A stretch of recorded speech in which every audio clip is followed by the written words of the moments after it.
Enfin, Empathy One est une installation cinéma 5D qui a, comme Likeness, été produite en collaboration avec Lafayette Anticipation et qui est en fait une installation que l'on voit dès l'entrée dans le bâtiment. Donc ce rez-de-chaussée est ainsi important dans la scénographie car en rentrant, on ne s'attend pas forcément à voir ce qu'il y a ensuite au-dessus.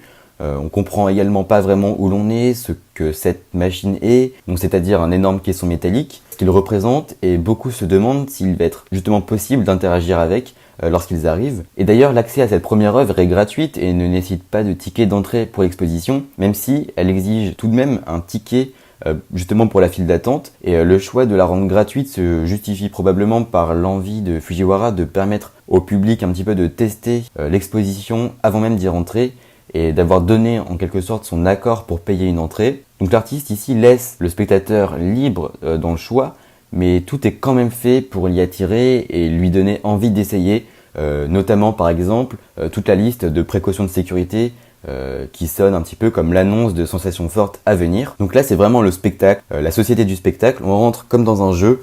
Ça rappelle un petit peu les dispositifs de certains parcs d'attractions. D'ailleurs, cette œuvre a été faite en collaboration avec des parcs d'attractions. Et donc là, on obéit vraiment à ce jeu. Donc dès le début, on prend un ticket, on attend dans la salle d'attente. Une personne est chargée ensuite de venir nous chercher. Elle n'a aucune sympathie pour nous, elle est juste présente pour réguler une machine. Et une fois rentré dans l'attraction, on doit s'asseoir, on doit mettre la ceinture et on bouge pas tant que ça n'est pas fini. Et à ce moment-là, en fait, on n'a rien fait. On s'est juste soumis à ce qu'on nous a dit de faire. Et la vidéo que l'on voit à l'intérieur est en fait un mix de vidéos trouvées sur YouTube, mais qui ont la particularité d'être en vue subjective, avec des mouvements de caméra issus vraiment des mouvements très populaires, très amateurs.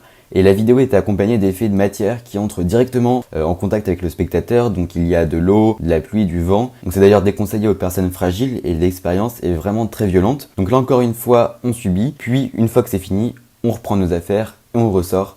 Et dans la salle d'attente, d'ailleurs juste avant d'entrer dans l'exposition, il y a une installation avec une fontaine à eau, des fauteuils d'aéroport, un code Wi-Fi mis à disposition, et plusieurs bouquins 50 nuances degrés où dès la première page, on voit vraiment déjà un rapport de domination. Et pour la première œuvre de l'exposition, Fujiwara semble se placer comme un dominateur vis-à-vis de son public, mais Fujiwara semble lui-même assez absorbé par ce qu'il dénonce. Cette imitation trop évidente sème le doute sur la capacité de l'artiste finalement à résister à cette fascination générale pour l'image et le faux. L'immersion ne peut pas constituer à elle seule une critique radicale d'une société de la simulation, un monde structuré autour de la production massive et de la consommation toujours plus frénétique d'images. L'imitation des machines popularisées dans les parcs d'attractions est presque trop parfaite. Donc là, l'idée d'attraction est vraiment abordée de manière frontale, mais c'est une idée que l'on retrouve finalement tout au long de l'exposition. L'image nous attire, Johan nous attire, les objets placés proprement nous attirent à première vue, comme ce ready-made par exemple, d'objets en rapport avec Kidzania, qui est un parc pour enfants où ils peuvent travailler, avoir une vie d'adulte et apprendre la vie. Et Anne Frank est une attraction à elle toute seule.